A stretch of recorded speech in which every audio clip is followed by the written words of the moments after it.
Minha gente, vamos tocar o barco. Olha, não só temos operações da Polícia Federal hoje no Rio de Janeiro, também em outros estados. Uma delas é a Operação Desdobramento da Lava Jato, com 80 agentes cumprindo mandados de prisão e preventiva, mandados de prisão temporária, 17 mandados de busca e apreensão. A operação emanada de Curitiba, focando aí bandalheiras envolvendo recebimento de suborno, corrupção de funcionários da Petrobras. Tudo está indicando, ainda não houve entrevista coletiva, que esta investida nova da Operação Lava Jato tem a ver agora com os chamados corpos estáveis da Petrobras. A gente sempre bateu na tecla, e isso vale para a Petrobras e para qualquer outra corporação estatal, pública, de que há um predomínio, um protagonismo da interferência política na gestão desses órgãos e dessas empresas, e esse protagonismo político é exercido única e exclusivamente para pilhar os cofres dessas empresas e desses órgãos públicos. Quando um partido se empenha, faz uma guerra com o governo, ou joga todos os seus trunfos, suas fichas no pano verde, né, do troca-troca federal, para nomear o diretor financeiro de um fundo de pensão estatal, como Eduardo Cunha, por exemplo, se empenhava muito para garantir o diretor financeiro do fundo estatal de Furnas, acho que chama Real Grandeza. O Eduardo Cunha publicamente comprou brigas homéricas para garantir sob seu domínio, quando ele estava mandando muito, o diretor financeiro do Fundo Real Grandeza, que administra os recursos dos funcionários de Furnas, previdenciários dos funcionários de Furnas.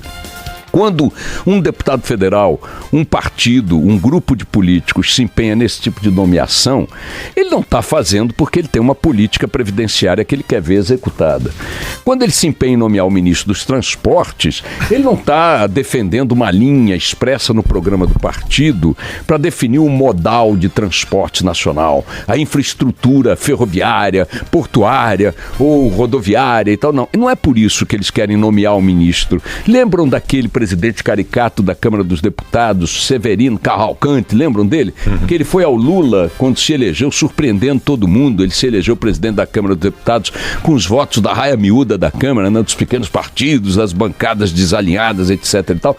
E ele foi ao Lula e disse: Lula, eu quero uma diretoria da Petrobras. E o Lula, diante do presidente da Câmara dos Deputados, não que não estivesse habituado a fazer esse tipo de negociação, perguntou: mas qual? Se aquela que fura poço. Por que o Severino Cavalcante queria aquela que fura poço? Porque alguém chegou no ouvido dele e disse: Severino, agora você está com esse poder na mão, vai lá e pede essa diretoria. Aí ele disse: mas o que faz essa diretoria? Que é fura poço. Vai lá e pede a diretoria que fura poço, ele vai te dar, a gente vai roubar para burro. Então, essas operações todas de corrupção na máquina pública, elas foram, sim, engendradas, planejadas, urdidas pelo jogo político, pelas máfias partidárias, as quadrilhas partidárias, mas elas só prosperaram porque encontraram alianças dentro da estrutura estável do Estado brasileiro. Quando um deputado nomeia um diretor da Petrobras, e esse diretor da Petrobras implementa uma concorrência ou uma compra bilionária de dutos para transporte, para petróleo ou para gás, e diz que tem que ser naquela empresa que tem que comprar, ou aquele tipo de duto, com aquela especificação, para poder direcionar para um fornecedor específico que está lhe pagando propina, aquele projeto ele tem que ser formatado tecnicamente, e ele não é formatado tecnicamente pelo deputado, nem pelo lobista, nem pelo intermediário, nem pelo doleiro, nem pelo deputado, repito. Ele é formatado pela área técnica da empresa. Isso vale para o órgão público, vale para qualquer estatal. Quando o cara da Eletrobras, lá em algum momento, diz assim: compra essa torre aqui dessa altura, com essa especificação que vai ser daquele fornecedor específico, a área técnica da Eletrobras tem o dever de vetar aquela compra se entende que ela é imprópria, se entende que ela está direcionada. E a pergunta que se coloca diante dessa massa de escândalos nas estatais brasileiras é: até que ponto as máfias, as quadrilhas partidárias no exercício de sua tarefa clássica de pilhar o Estado através dessa roubalheira, o quanto elas contaram e contam com a estrutura fixa, técnica, permanente, humana dessas mesmas corporações estatais.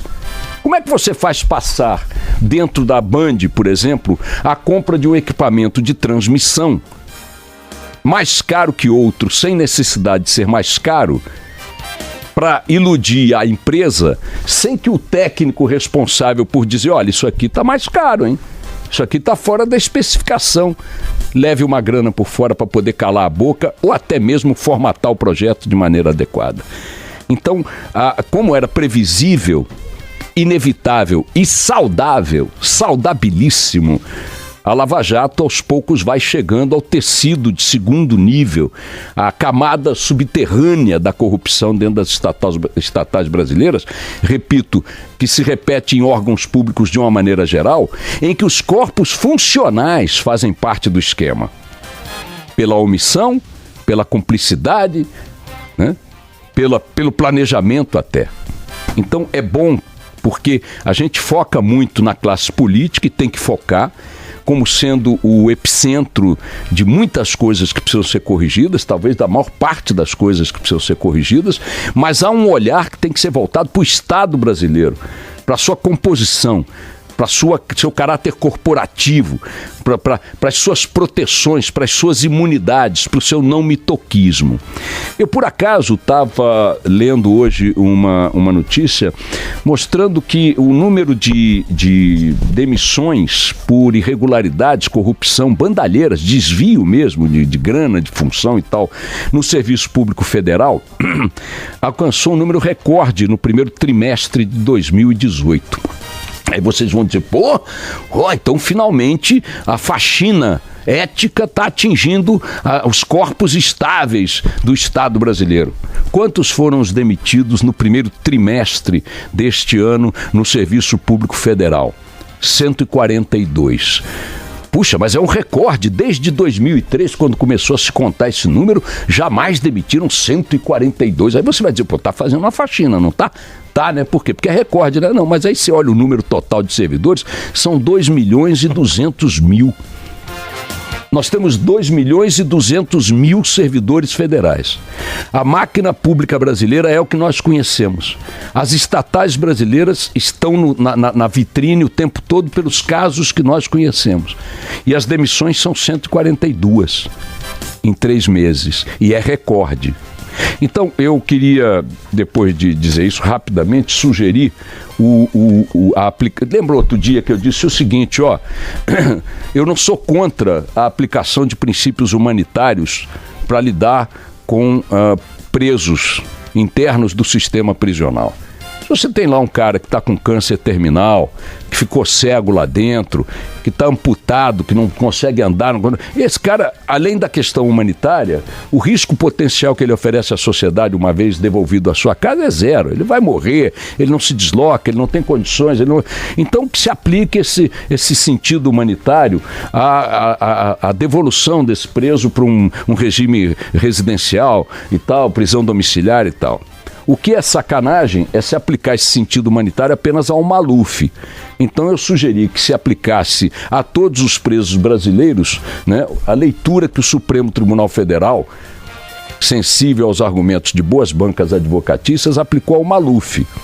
Agora eu quero estender esse tipo de raciocínio à questão dos servidores públicos federais, estaduais e municipais, que a sociedade brasileira precisa enquadrar em padrões de atividade ética que estão aí resistindo duramente às corporações para que sejam aplicados. E acho que uma boa unidade aconteceu esses dias. Um cachorrinho da Marcela Temer, primeira-dama, mergulhou lá acidentalmente num lago em Brasília, parece que no Jaburu ou no Alvorada, não sei onde é que tem lago lá para tudo quanto é lado. E o cachorrinho mergulhou no lago. Normalmente cachorro nada, mas a primeira-dama ficou preocupada e mergulhou no lago para salvar o cachorrinho dela. E a consequência disso, além do ato heróico e do resgate do animalzinho, foi a demissão, a exoneração, não da função pública, mas do cargo que ocupava na segurança da primeira-dama, de uma agente federal de sua escolta. Como a agente federal, no entendimento da primeira-dama, e a meu ver está correto, não a auxiliou nessa ação de resgate, não mergulhou ela própria para recuperar o cachorrinho no laguinho do Alvorada, imediatamente, menos de 48 horas depois, salvo estava o cachorro e exonerada estava a servidora federal. Então, eu queria a aplicação da unidade Maluf na questão humanitária para presos.